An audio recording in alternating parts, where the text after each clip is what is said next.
पहला अध्याय यानी कि प्रथम पाठ क्या है? प्रथम पाठ, प्रथम पाठ यानी कि पहला पाठ।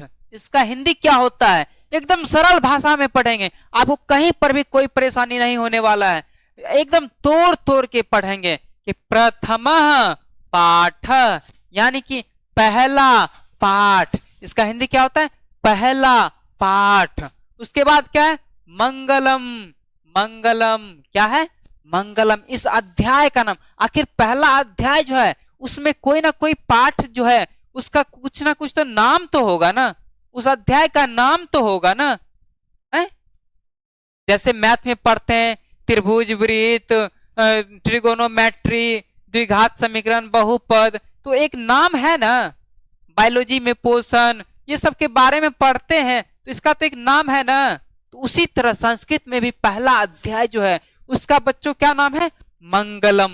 मंगलम का अर्थ क्या होता है?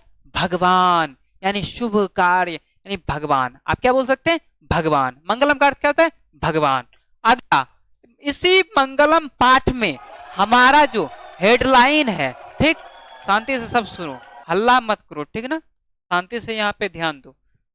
मंगलम पाठ का जो पहला अध्याय का यहाँ पे आपका दिया गया है, क्या दिया गया है बच्चों? हेडलाइन क्या कहता है? उपनिषदः वैदिक वाङ्मयस्य अंतिमे भागे दर्शन शास्त्रस्य सिद्धांतान प्रकटयन्ति। इतना इजी वे में पढ़ रहे हैं हम लोग, सरल भाषा में पढ़ेंगे, आप लोग भी हमारे साथ साथ पढ़ेंगे, ठीक है ना। क्या कहता है कि उपनिषदः वैदिक वाङ्मयस्य अंतिमे भागे दर्शन शास्त्रस्य सिद्धांतान प्रकटयन्ति। सिद्धांतान प्रकटयन्ति, तो इसका हिंदी में अर्थ क्या होगा? अब तो आप लोग जानने के लिए इच्छुक होंगे कि इसका आखिर हिंदी में अर्थ क्या होगा। तो इसका हिंदी में आइए बच्चों हम लोग समझते हैं कि इसका हिंदी में अर्थ क्या होगा। तो वैदिक साहित्य अर्थात वैदिक साहित्य के, वैदिक वाङ्मयस्य यानी कि वैदिक साहित्य के अंतिमे, अंतिम भागे, भाग में, यानी कि वैदिक साहित्य के अंतिम भाग में दर्शन शास्त्रस्य यानी दर्शन शास्त्र के, दर्शन शास्त्रस्य यानी कि दर्शन शास्त्र के सिद्धांतान, सिद्धांतों को प्रकटयन्ति, प्रकट करते हैं।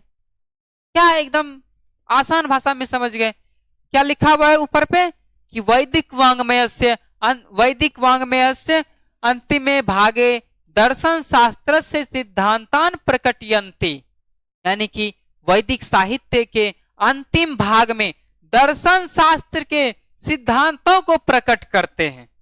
वैदिक साहित्य क्या है? एक किताब है, इसके अंतिम भाग में दर्शन शास्त्र के सिद्धांतों को प्रकट करते हैं। समझ में आ गया सबको? ऑनलाइन वाले को समझ में आ रहा है? बबलू कुमार बोल रहा है जी सर समझ में आ रहा है। हाँ, एकदम इसी तरह हम लोग एकदम आसान भाषा में चलेंगे, ठीक ना। हाँ, एकदम इसी तरह चलेंगे, आप लोगों को कहीं कोई टेंशन नहीं लेना कि इसका हमको क्या, इसका आप लोगों को देख रहे हैं ना कि अर्थ भी हम आप लोगों को यहाँ पे देते हुए जाएंगे, बताते हुए जाएंगे। ये नहीं कि सिर्फ बोलेंगे, वो हमने लिख भी दिया है एक पीपीटी फॉर्म में, क्योंकि हम लोग को डिजिटल युग भी तो करना है कि डिजिटल कैसे यूज करते हैं, ठीक ना। तो बस आप लोग हल्ला मत कीजिएगा, ठीक है ना। शांति से ऑनलाइन वाला भी पढ़िए और तुम लोग भी हल्ला मत करो, ठीक। यहाँ देखो ध्यान से, ठीक ना। तो पहला लाइन क्या है अपना?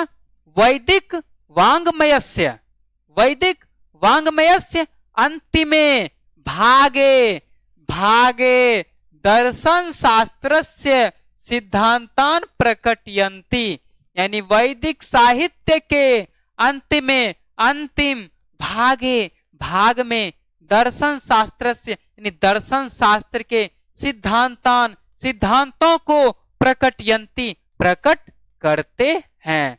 अब वैदिक साहित्य क्या है? तो वैदिक साहित्य का तात्पर्य किससे है? तो विपुल साहित्य से है। किससे है वैदिक साहित्य का तात्पर्य? विपुल साहित्य से, विपुल साहित्य से है, जिसमें वेद संहिता, ब्राह्मण ग्रंथ, आरण्यक एवं उपनिषद शामिल है। क्या क्या शामिल है? वेद संहिता, ब्राह्मण ग्रंथ, आरण्यक एवं उपनिषद शामिल है। ठीक, यहां तक किसी को कोई दिक्कत नहीं।